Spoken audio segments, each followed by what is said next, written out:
Hi there, everybody. Bald&curious here. Actually, a couple of people were kind of interested in my life story, sort of what compelled me to leave Slovakia. So,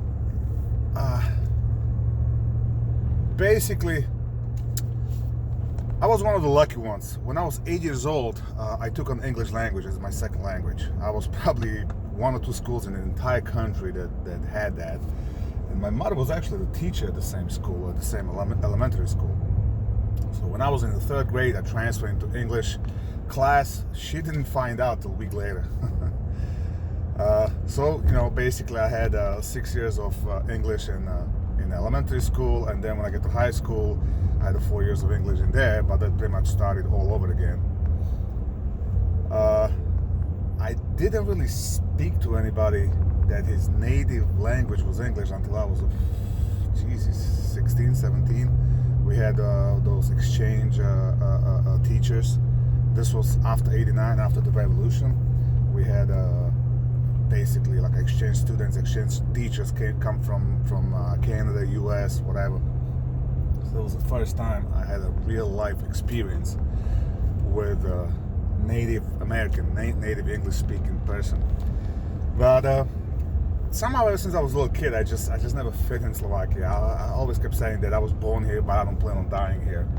And in '89, after the revolution, the Iron Curtain fell down, and I graduated high school in '92. And after the graduation, I applied for college. I didn't get in. So I applied to medical school, but I didn't really apply myself too hard. So kind of worked for my parents for a year, and I met this guy. He was a teacher at a private language school, and his name was Michael, and he was from Milwaukee. And I don't know if he's watching this. I actually talked to him a couple of years ago when I became a citizen. Anyway, we became really good friends. We hang out a lot for a year. He's the one who actually helped me get the visa, get here. Long story short, in the meantime, I joined the military. I had to do my service. I just wanted to have it over with. Back then it was mandatory. It was either 1 year in the army or you do 18 months, sort of like a civil service.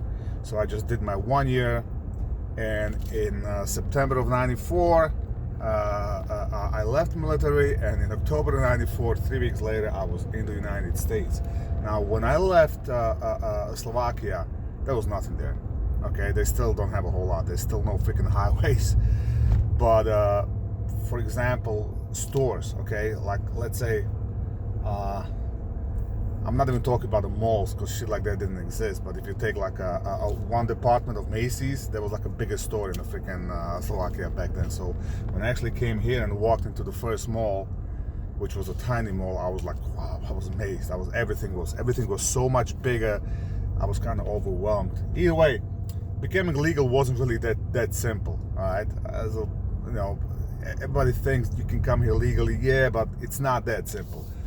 Scotsman knows about that too. So it took 15 freaking years almost, and probably $50,000-$60,000 in all lawyer fees and all the other fees to actually became legal. And about 5 years later, I became a citizen, and that was one of the proudest moments of my life, believe it or not.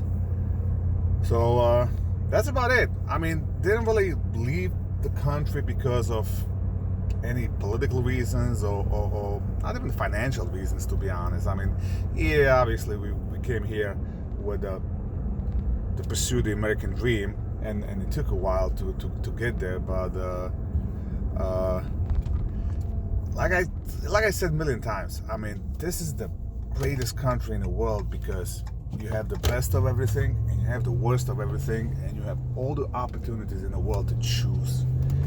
So you can really become anything you want to be if you apply yourself.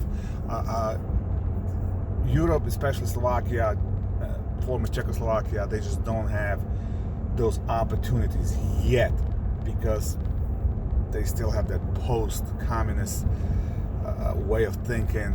People still expect stuff from the state, instead of kind of applying themselves more.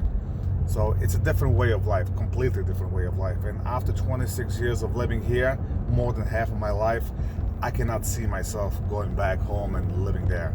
Part of it is that I only have one sister. She actually came here a few years after me.